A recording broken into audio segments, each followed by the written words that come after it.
अस्सलाम वालेकुम दोस्तों, मां जो सिंगर खादिम हुसैन जागरानी हिन कलाम जो शायर है ज़मान मक्सी ज़िला जाफराबाद खां बबर स्टाफ।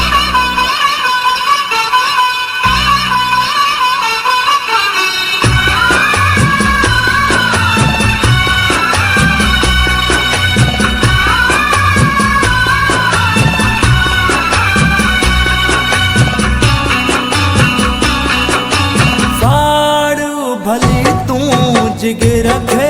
पिरी गारू भली तू अंदर रखे पिरी साड़ू भली तू जिगर रखे पिरी गारू भली तू अंदर रखे पिरी बे वफा तू मुझो कसूर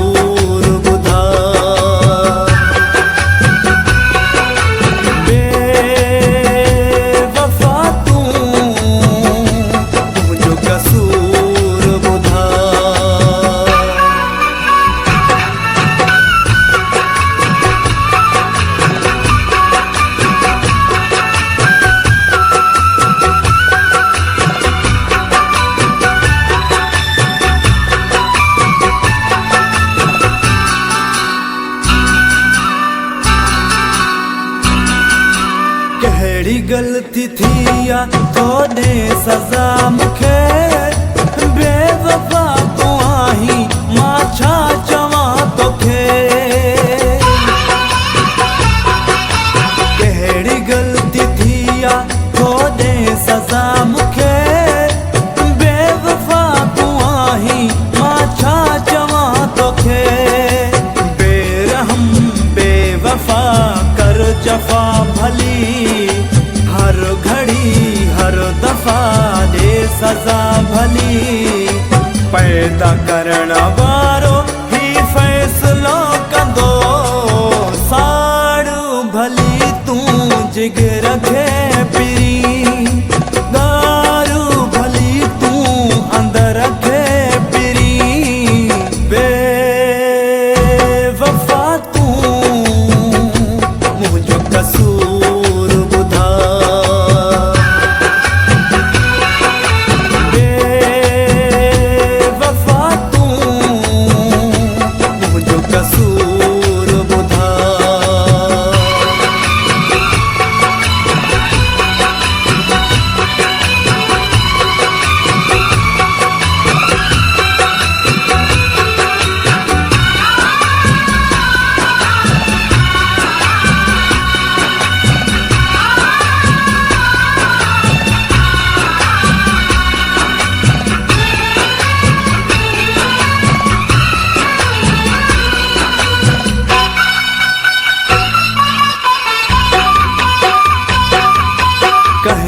तोखे मुंहिंजे नाले विञायो पंहिंजा मुखालिफ़ थई तूं सम्झी नथो छा। कहे त तोखे मुंहिंजे नाले विञायो पंहिंजा मुखालिफ़ थई तूं सम्झी नथो छा। पर ना यार तूं वार थो करी कर विचार थो करी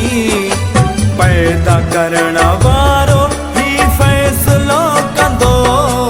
साड़ू भली तू जिगर रखे पिरी गारू भली तू अंदर रखे पिरी बे वफा तू मुझो कसूर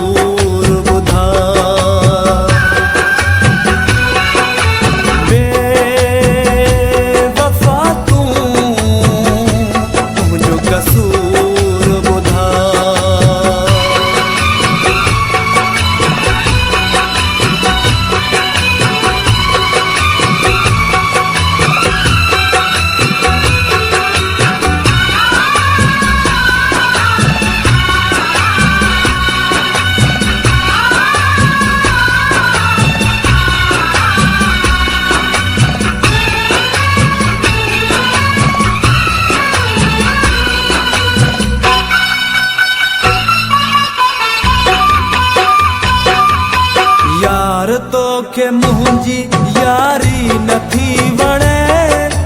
ते जवाब मूंखे मगसी ज़मान चए यार तोखे मुंहिंजी यारी नथी वणे ते जवाब मूंखे मगसी ज़मान चए कर सितम वो सनम